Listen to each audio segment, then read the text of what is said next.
Happy Pentecost. You know, when I was in seminary, my primary area of study was something called ecclesiology, which is the theology and history of the church. And so Pentecost, the birthday of the church, has always been an especially important feast for me. When I was studying in Rome, there was a great Pentecost tradition that would take place at a church called the Pantheon. Now, the history of the Pantheon itself is interesting. It began as a Roman temple to all the gods. And when Rome became Christian, instead of tearing the temple down, they converted it into a church dedicated to all the martyrs, to the Blessed Virgin Mary, and of course, to Jesus himself.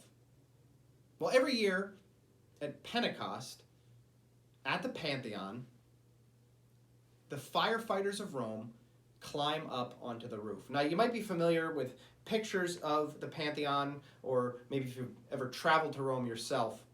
It is a dome with an oculus, or a giant hole, right in the middle. In fact, the Pantheon was the biggest dome in the world for about 1,200 years. It wasn't until the 15th century that they learned how to build a dome that big. Anyway, the firefighters of Rome go up onto the roof of the Pantheon, and through that oculus, that hole in the middle, they drop rose petals, which are supposed to symbolize the tongues of fire descending on the disciples when the Holy Spirit came at Pentecost.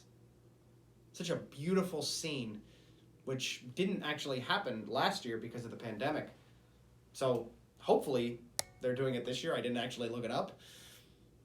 But it was inspiring to me because it was this example of the church alive, of people excited to be at Mass, people excited to worship at one of their holy sites.